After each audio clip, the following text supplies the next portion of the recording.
Hello বন্ধুরা, এই অঙ্কটি দেখো এসএসসি জিডি 2022 সালে এসেছিল। অঙ্কে বলেছে একটি আয়তঘনকার বক্সের দৈর্ঘ্য, প্রস্থ এবং উচ্চতা যথাক্রমে 24 সেমি, 16 সেমি এবং 12 সেমি। তাহলে বক্সের আয়তন কত?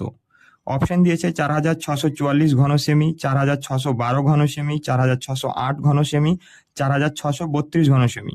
এই অঙ্কটির উত্তর যদি তোমরা পেরে থাকো তাহলে অবশ্যই কমেন্টে জানাও। এখন চলো সমাধান করে উত্তরটি জেনে নেওয়া যাক। এই অঙ্কটি একদম সোজা, কিচ্ছু করতে হবে না। এখানে যা যা মান দেওয়া রয়েছে সেগুলিকে শুধু গুণ করে দিতে হবে, তাহলে আমাদের অ্যান্সার বেরিয়ে আসবে। তাহলে 24 ইন্টু 16 ইন্টু 12। এবার দেখো 16কে যদি 4 দিয়ে গুণ করি, 4 ষোলন 64, 64 4, হাতে থাকছে 6, 16 দুনি 32, 32 আর হাতে 6 38, কত এলো? 384 ইন্টু 12। এবার এই 12কে যদি 384 গুণ করি তাহলে কত আসবে দেখো, 4 12 48, 48-এর 8। দেখো এখানে দেখতে পাচ্ছি যে শেষের যে সংখ্যাটি সেটি 8 চলে এলো, তাহলে আমাদের আর করার দরকার নেই, এখান থেকেই আমরা উত্তরটি বার করতে পারবো। অপশন সি, শুধুমাত্র একটি জায়গাতেই 8 আছে। তো চলো দেখে নিই।